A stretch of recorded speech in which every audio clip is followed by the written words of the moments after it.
நண்பர்களுக்கு வணக்கம். இந்த பாட்காஸ்ட்டில் உலகின் தலைசிறந்த சிறுகதை ஆசிரியர்களில் ஒருவரான ஓ ஹென்றி அவர்கள் எழுதிய தி கிஃப்ட் ஆஃப் த மெஜாய் அப்படின்ற சிறுகதையை தான் நான் சொல்ல போகிறேன். தொடர்ந்து கேளுங்க. ஓ ஹென்ரியோட உண்மையான பேர் வில்லியம் சிட்னி போர்ட்டர். அமெரிக்காவோட மிகச்சிறந்த சிறுகதை ஆசிரியர்கள் ஒருவராக இன்றும் கருதப்படுகிறார். அவரோட காலம் அப்படின்றது 1862 1910 வரை. அவரோட பேரில் இன்றைக்கும் அமெரிக்காவில் ஒவ்வொரு வருஷமும் சிறந்த சிறுகதைக்கான விருது கொடுக்குறாங்க. ஓ ஹென்றி நியூயார்க் சார்ந்து நியூயார்க்கை மையமாக கொண்ட நிறைய கதைகள் எழுதியிருக்காரு. அவரோட வாழ்க்கையே ஒரு கதை போல தான், ஒரு சுவாரஸ்யமான நாவல் போல தான். அவர் இடையில ஒரு பேங்க்கில் வேலை பார்க்கும்போது அங்கே இருந்த பணத்தை கையாடல் பண்ணிட்டாருன்னு சொல்லிட்டு அவரை போலீஸ் தேட அவர் ஹாண்டுராஸ் அப்படின்ற நாட்டுக்கு தப்பிச்சு போயிட்டார். அப்புறம் திரும்ப அமெரிக்கா சிறை தண்டனையெல்லாம் அனுபவிச்சிருக்காரு. 3 வருடங்களுக்கு மேலே சிறையில் இருந்திருக்காரு. அதன் பிறகு ரொம்ப தீவிரமாக எழுதியிருக்காரு. ஒவ்வொரு எழுத்தாளரோட கதைகள்லையும் சாகாவரம் பெற்ற கதைகள் அப்படின்னு 1-2 இருக்கும். இப்போ நீங்கள் தமிழில் எழுத்தாளர் சுஜாதா எடுத்துக்கிட்டிங்கன்னா அவர் எழுதின நகரம் அப்படின்ற சிறுகதை அது ஒரு பெஞ்ச்மார்க் கதை. அந்த மாதிரி இந்த கிஃப்ட் ஆஃப் த மெஜாய் அப்படின்ற இந்த கதை ஒரு பெஞ்ச்மார்க் கதை. இது உலகம் முழுவதும் இன்னமும் சிலபஸில் ப்ரிஸ்கிரைப் பண்ணப்பட்டுக்கிட்டு தான் இருக்குது. அதற்கு வெளியிலும் இதை படிச்சுட்டு தான் இருக்காங்க. இந்த மெஜாய் அப்படின்ற அந்த உருவகம் இயேசு கிறிஸ்து பிறந்த அன்னைக்கு அவருக்கு பரிசல் கொண்டு வந்த அந்த 3 மன்னர்களை குறிக்குது. இந்த கதை ஒரு கிறிஸ்துமஸுக்கு முந்தைய நாள் மாலையில் நடக்குது. கதையில் 2 கதை மாந்தர்கள் தான். அந்த கதையில் வர்ற ஆணோட பேர் ஜேம்ஸ் டில்லிங்ஹாம் யங். அவரோட மனைவியோட பேர் டெல்லா. இவங்க ரொம்ப வயசானவங்களாம் இல்லை. அவருக்கு 22 வயசு தான் ஆகுது. டெல்லாவுக்கு அவரோட 1-2 வயசு கம்மியாகத்தான் இருக்கணும். ஜேம்ஸ் டில்லிங்ஹாம் யங் வாரம் $30 சம்பளத்தில் வேலை பார்த்துட்டு இருந்தார். இப்போ பொருளாதார நெருக்கடி காரணமாக அந்த $30 சம்பளம் $20 குறைக்கப்பட்டிருக்கு. அவங்க இருக்கிற வீடு வாரத்துக்கு $8 வாடகை. வரவுக்கும் செலவுக்குமான ரொம்ப கஷ்டமான ஜீவனம்.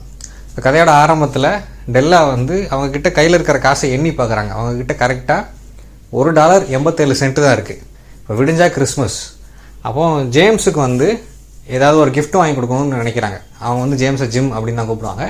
இப்போ ஜிம்முக்கு பொருத்தமான கிஃப்ட் என்ன வாங்கி கொடுக்குறது, கையில் இவ்வளோ கம்மியான பணம் தான் இருக்குது அப்படின்னு சொல்லிட்டு வீட்டுக்குள்ளே அங்கிட்டு நடந்துகிட்டே இருக்காங்க.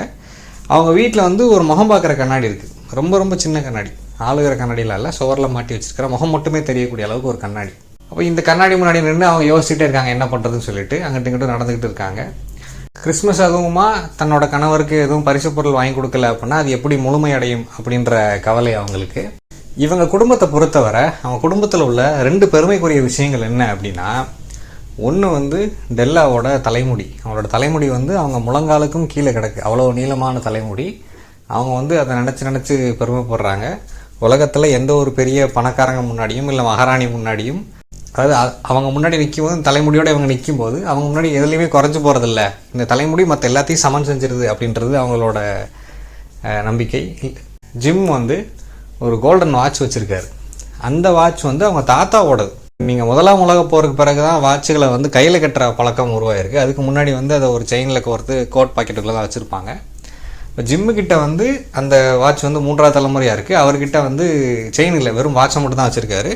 அப்போ இவங்க இதை நினச்சிக்கிட்டே அவங்க வீட்டுக்குள்ளே நடந்துகிட்டே இருக்கும்போது அந்த முகமக்கர கண்டையில் பார்த்துட்டே இருக்கும்போது திடீர்னு அவங்க தலைமுடியை பார்க்குறாங்க. தலைமுடியை விற்றா நிறைய காசு கிடைக்குமே அப்படின்னு சொல்லி நினச்சிட்டு உடனே கிளம்பி போகிறாங்க. வீட்டில் உள்ள ஒரு பழைய கோட்டு, பழைய தொப்பி இதை எடுத்து போட்டுட்டு ஒரு ஹேர் ட்ரெஸ்ஸர்கிட்ட போகிறாங்க. அங்கே போய்ட்டு கேட்குறாங்க, நீங்கள் தலைமுடியை வாங்கிக்கிட்டீங்களான்னு கேட்குறாங்க. அவங்க வாங்கிக்கிடுவேன்னு தான் சொல்கிறாங்க. அப்போ தலைமுடியை கொடுத்துட்டு $20 பணம் வாங்கிக்கிறாங்க. நீங்கள் தமிழ்நாட்டில் இல்லை திருப்பதி மாதிரி இடங்களில் மொட்டை போடக்கூடிய இடங்களில் பார்த்தீங்க அப்படின்னா பெண்களோட முடிக்கு ஒரு தனி டிமாண்ட் இருக்கும். ஏன்னா விக்கு செய்கிறதுக்காக இல்லை இந்த ஒட்டுமுடி செய்கிறதுக்காக அவங்க அதை உடனே விலை கொடுத்து வாங்குவாங்க. ஸோ அந்த காலத்தில் இவங்களோட தலைமுடியை $20 அவங்க வாங்கிக்கிறாங்க. $20 பணத்தை வாங்கிக்கிட்டு இவங்க தெருவெல்லாம் சுற்றி தேடுறாங்க. ஊரெல்லாம் தேடி ஜிம்முக்கு ஒரு பொருத்தமான கிஃப்ட் வாங்கணும் அப்படின்னு சொல்லி தேடிட்டு இருக்காங்க. கடைசியாக என்ன கண்டுபிடிக்கிறாங்க அப்படின்னா $21 ஒரு அழகான கோல்டு செயின் இருக்குது. என்ன செயின் அப்படின்னா வாட்சை கோர்த்து கோட்டு கூட அட்டாச் பண்ணிக்கிற செயின் ஒன்று இருக்குது. அதை வாங்கிடுறாங்க. ஏற்கனவே $1.87 வச்சுருந்தாங்க. இப்போ $20 இதில் கிடச்சிருக்கு. ஸோ அந்த $1 இது கூட சேர்த்து $21 அதை வாங்கிட்டு வீட்டுக்கு வந்துடுறாங்க. வீட்டுக்கு வந்த பிறகு கண்ணாடியில் அவங்க முகத்தை பார்க்கும்போது அவங்களுக்கு அதிர்ச்சியாக இருக்குது. ஐயோ அப்படி முடி இல்லாமல் போயிடுச்சு. ஜிம்முக்கு என்கிட்ட ரொம்ப பிடிச்ச விஷயங்களில் முடியும் ஒன்று, இப்போ இது இல்லைன்னா அவன் என்ன சொல்லுவான் அப்படின்னு சொல்லி அவங்க பயத்தில் இருக்காங்க. திரும்ப அவங்களே பார்க்கும்போது அவங்களே மனசில் சமாதானம் பண்ணிக்கிறாங்க. நான் ஒரு பையன் மாதிரி இருக்கேன்னு சொல்லி சிரிக்க போகிறேன் அப்படின்லாம் நினச்சிக்கிறாங்க. இப்போ அவங்களுக்குள்ள ஒரு மென்டல் கான்வர்சேஷன் நடந்துக்கிட்டே இருக்குது. என்ன ஆகும் அப்படின்ற மாதிரி. ஜிம் வர்ற நேரம் ஆயிடுச்சு. அந்த நேரத்துக்கும் அவர் வரல. இவங்க வந்து டின்னருக்கான எல்லா விஷயங்களையும் டேபிள் எடுத்து வச்சுட்டு ஜிம்முக்காக வெயிட் பண்ணிகிட்டு இருக்காங்க. ஜிம்மு கொஞ்சம் லேட்டாக தான் வீட்டுக்கு வர்றாரு. வந்து மனைவியை பார்த்தோன்னே அதிர்ச்சி ஆகிறார். அதிர்ச்சி ஆகிட்டு 2 பேரும் ஒரு மாதிரி ஸ்டன்னாகி தான் இருக்காங்க. என்ன பேசுறது அப்படின்னு தெரியாத மாதிரி தான் இருக்காங்க. அப்போ இவங்க கேட்குறாங்க, என்னோட முடி இல்லாட்டினாலும் நீ என்னை வந்து காதலிக்கும் விதம் குறைஞ்சிடாது தானே, முடி சீக்கிரமே வளர்ந்துடும், பட் வந்து நான் வந்து உனக்கு என்ன கிஃப்ட் வாங்கிட்டு வந்திருக்கேன் பாரு அப்படின்னு சொல்லி அவங்க அந்த செயினை எடுத்து காட்டுறாங்க. அப்போ அவர் அதிர்ச்சியானதை பார்த்து டெல்லா வந்து கன்வின்ஸ் பண்ண ட்ரை பண்ணுறாங்க. இல்லை தலைமுடி தானே சீக்கிரம் வளர்ந்துடும் அப்படின்னு சொல்லி சொல்கிறாங்க. அவர் திரும்ப திரும்ப கேட்குறாரு, நீ உன் தலைமுடியை வித்துட்டியா அப்படின்னு சொல்லி கேட்குறாரு. ஆமாம், என் தலைமுடி இல்லாதனால நீ வந்து என்னை கம்மியாக காதலிக்க போறியா அப்படின்ற மாதிரி கேட்குறாங்க.